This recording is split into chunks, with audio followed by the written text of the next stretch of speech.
वज़ीर आज़म शहबाज शरीफ ने तुर्क सदर के साथ मुश्तरका प्रेस कॉन्फ्रेंस में कहा है कि तुर्की ने मसला कश्मीर पर हमेशा पाकिस्तान के मौक़िफ़ की हिमायत की है।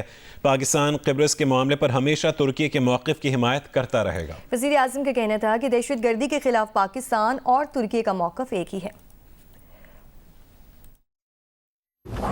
Thank you very much for your heartfelt appreciation for the sacrifices the people of Pakistan and the armed forces of Pakistan have given to defeat terrorism, and this menace of terrorism is a common factor for Pakistan and Turkey, and together we will fight this menace and we will not rest until we defeat this for all times to come.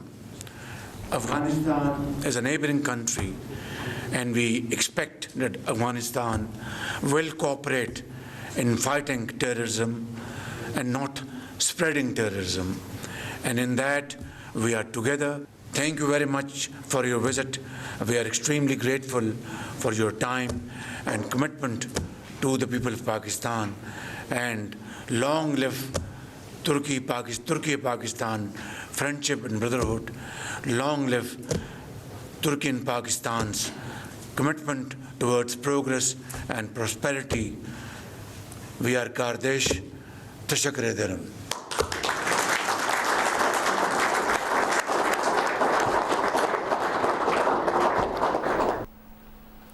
Pakistan और तुर्की के दरमियान 24 मुआहदों और मुफाहमत की यादाश्तों पर दस्तखत कर दिए गए हैं। वज़ीर आज़म शहबाज शरीफ और तुर्की सदर ने यादाश्तों मुआहदों पर दस्तखत किए। पाक तुर्किया स्ट्रेटेजिक ताल्लुकात मज़ीद मुस्तहकम करने के अलामिये पर भी दस्तखत किए गए। इस मौके पर समाजी सकाफ़ती बुनियादों पर मिलिट्री सिविल शख्सियात के तबादले की मुफाहमती यादाश्तों पर भी दस्तखत किए गए।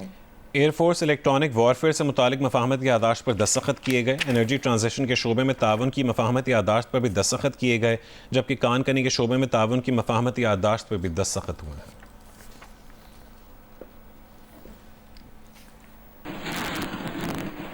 वज़ीर आला पंजाब मरीम नवाज़ की इस्लामाबाद में तुर्की की खातून अव्वल अमीना उर्दवान से मुलाकात हुई।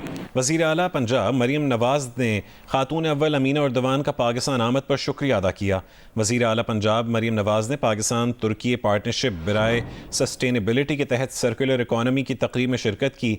इस मौके पर मरीम नवाज़ का कहना था कि सुथरा पंजाब प्रोग्राम के ज़रिए सफाई और कचरे के मौसर इंतज़ाम और माहौलियाती तहफ़्फ़ुज़ में एक तारीख़ी तब्दीली लाने का अज़्म किया है।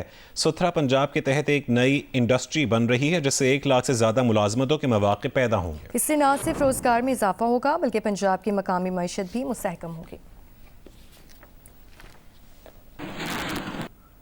Welcome back. Pakistan Peoples Party intra party election case के मामले पर ECP मेंबर निसार दुरानी की सरबराही में 3 रुकनी बेंच ने समाअत की है। पीपल्स पार्टी के वकील साजिद तनोली ने कहा है कि चेयरमैन पीपल्स पार्टी अमरीका में हैं, 1 महीने का वक्त दिया जाए। सिंध के रुकन इलेक्शन कमीशन ने कहा है कि 6 जनवरी 2021 को इंट्रा पार्टी इंतखाबात करवाए गए। पीपल्स पार्टी के इंतखाबात 4 साल के लिए होते हैं। पार्टी चेयरमैन को 6 फरवरी को नोटिस दिया गया। 6 फरवरी को नोटिस हुआ, जिसके बाद हासिल हो गए हैं 4 साल में इलेक्शन करवाना थे जो नहीं करवाए। आपको शो कॉज नोटिस जारी किया है। मेंबर इलेक्शन कमीशन ने कहा कि आपको जवाब जमा कराने के लिए कितना वक्त दरकार है। पीपल्स पार्टी के वकील ने कहा कि 1 महीने का वक्त दे दें, जवाब जमा करवा देंगे। इलेक्शन कमीशन ने पीपल्स पार्टी को 12 मार्च तक का वक्त दे दिया। लाहौर हाई कोर्ट के हुक्म पर महकमे तहफ़्फ़ुज़ माहौलियात पंजाब ने सूबे भर में घरों में गाड़ियां धोने पर पाबंदी आयद करने का नोटिफिकेशन जारी कर दिया गया है, जबकि घरों में गाड़ी धोने पर 10,000 रुपये जुर्माना भी आयद होगा। मज़ीद तफसील जानेंगे जियो न्यूज़ के नुमाइंदा उम्मे फरवा से। उम्मे फरवा, इस पाबंदी की नोटिफिकेशन में क्या शामिल है, और ये भी बताएगा कि घरों में जब गाड़ियाँ अंदर धुलेंगी तो किस तरह पता चलेगा कि गाड़ियाँ धोई हैं? जी बिल्कुल, महकमा तहफ़्फ़ुज़ माहौलियात की जानिब से आज ये नोटिफिकेशन जारी हुआ है और इसमें कहा यही जा रहा है कि घरों के अंदर गाड़ियां जो हैं उन धोने पे पाबंदी लगा दी गई है। और ये पाबंदी लगाने का जो मकसद है उसकी वजह यह है कि घरों के अंदर जो पानी है वो ज़मीन से निकाल कर उसका इस्तेमाल किया जाता है और ज़ेरे ज़मीन जो पानी की सतह चूँकि कम हो रही है और उसको बचाने के लिए ये इक़दाम जो है वो किए गए हैं। और इसका मकसद तो ये अब इस हवाले से कि किस तरह से घरों में अंदर से चेक किया जाएगा, इस हवाले से तो महकमा तहफ़्फ़ुज़ माहौलियात ने अभी तक इस हवाले से मजीद तो कोई आगाह नहीं किया। क्या उनकी टीमें घर घर जाके इसको चेक करेंगी, किस तरह से मॉनिटर किया जाएगा कि गाड़ियां जो घरों में धुलती हैं उसको वो किस तरह से देखेंगी और किस तरह से 10,000 का जो जुर्माना है वो मुमकिन हो सकेगा। लेकिन जो नोटिफिकेशन जारी हुआ है उसमें तो यही बता रहा है कि गाड़ी जो घर में धुलेगी तो उस पर 10,000 जुर्माना होगा, और इसके अलावा कि तमाम जो गैर कानूनी सर्विस स्टेशन है उनको भी फौरी तौर पे बंद करने का हुक्म है, और जो जितने भी सर्विस स्टेशन है उस पर एक रिसाइकल सिस्टम लगाने की हिदायत की है। बहुत शुक्रिया उम्मे फरवा अपडेट करने के लिए।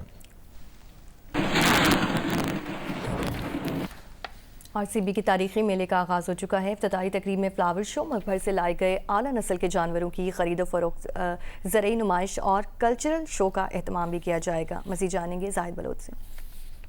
बाहर की आमद की नवीद के साथ ही शुरू होने वाला सिब्बी के तारीखी मेले का इफ्तिताह कर दिया गया है। सूबाई वज़ीर सनअत और हरफत सरदार कोहियार खान डोंकी ने सिब्बी मेले का इफ्तिताह किया, जिसके बाद रंगारंग तकारीब शुरू कर दी गई हैं, जिसमें स्कूल के 600 बच्चों पर मुश्तमिल दस्ते ने रिम जिम फ्लावर शो पेश करेगा। जानवरों की नुमाइशी परेड भी होगी, जिसमें मुल्क भर से जानवर लाए गए हैं, जबकि नेज़ाबाजी, मोटरसाइकिल जंप समेत दीगर रंगारंग तकारीब भी होगी। जबकि दोपहर को जो ज़रई और सनती स्टॉल लगाए गए हैं उनका इफ्तिताह कर दिया जाएगा, जबकि रात को कल्चरल शोर और आतिशबाजी का मुजाहरा भी किया जाएगा। जी। वज़ीर आज़म हाउस में सेक्टर F8 और F9 इंटरचेंज को रजब तैयब एर्दोगान के नाम से मंसूब करने की तकरीब अभी जारी है।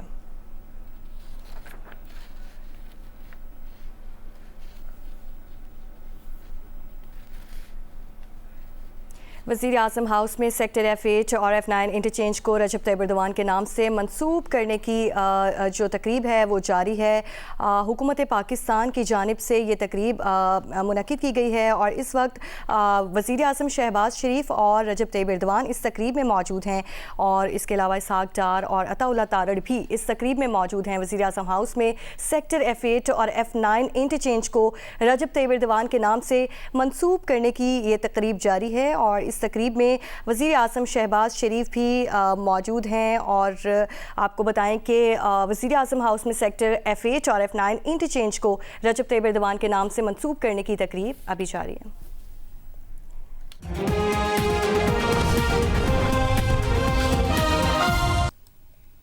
सिंध हाई कोर्ट में कराची में डंपर्स, टैंकर्स और दीगर हादसात के सबब शहरियों की हलाकतों से मुतालिक दरखास्त की समाअत हुई है।